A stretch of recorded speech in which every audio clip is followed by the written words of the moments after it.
Hello everybody, Kelly Acheson at AStampAbove.com coming to you from Menasha, Wisconsin. Today I have a special guest in my studio.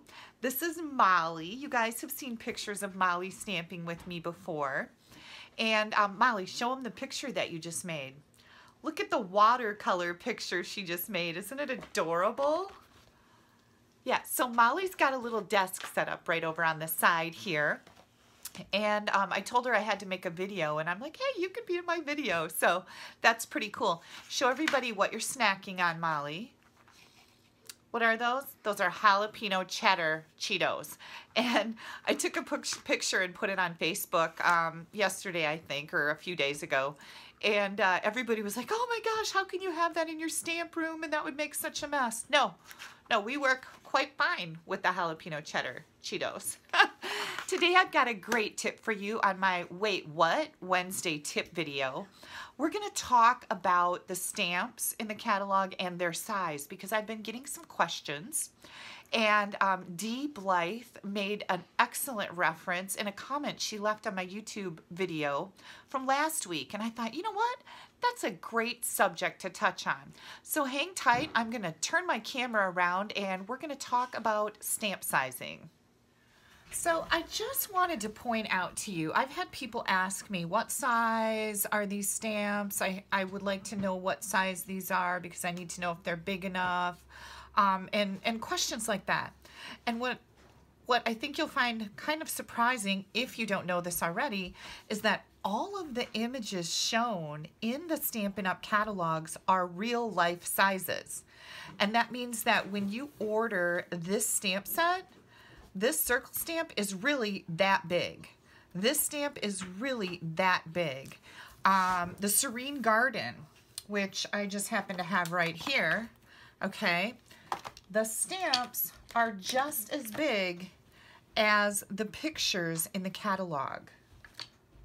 So I wanted to make sure that you knew that because I think that's a huge benefit, that you know exactly what you're getting when you buy a stamp set from Stampin' Up. It's going to be this big.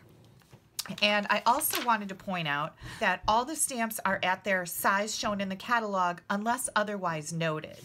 Because when we get to our big background stamps, let me grab one. This is our marbled background stamp. I showed this to you guys last week. This is a great big background stamp, right? But we don't want to take up that much space in our catalog putting, well, it would be 1 to a page.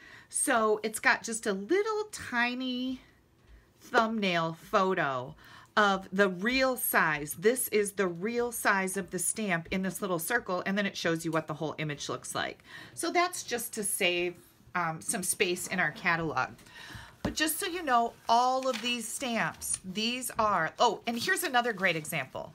Unless otherwise noted, it says right here, this is the actual size of these letters, and then we show the whole alphabet. Actual size, show the whole thing. So you know exactly what size you're getting.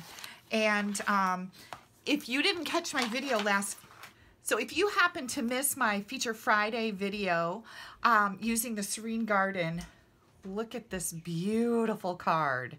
This is my online class that I posted on Friday. And if you would like to take a look at that, you're going to head over to my blog. I am at www.astampabove.com. That online class is available for free when you order a bundle of products from me with the Serene Garden in it, and that's all listed on the details on my online classes. You'll find a box in the right-hand column. So as long as I had that stamp set out right here explaining that it really is this big, and a beautiful card to show you because, you know, I always like to show you beautiful cards. Check out that online class. You can get it for free when you order the bundle. If you don't, or you already have the bundle, you are more than welcome to buy that online class. All the information is in the online class button on the right-hand side of my blog. If you guys have any other questions or any other topics that you would like me to cover for my Wednesday tip video, please leave them in the comments. I always appreciate your suggestions and your questions because that really helps me out. Sometimes I'm sitting here going, What am I going to show for a tip this week? I don't know. So this was really nice that Dee happened to ask that question. I thought that's a great tip video. Thank you so much for taking a little bit of time out of your day to spend it with me. Click on that like button if this video was helpful to you. Click up here to go right to my blog, and you can click down here to subscribe to my YouTube channel. You don't want to miss anything coming out. Have yourselves a fabulous day. Bye-bye.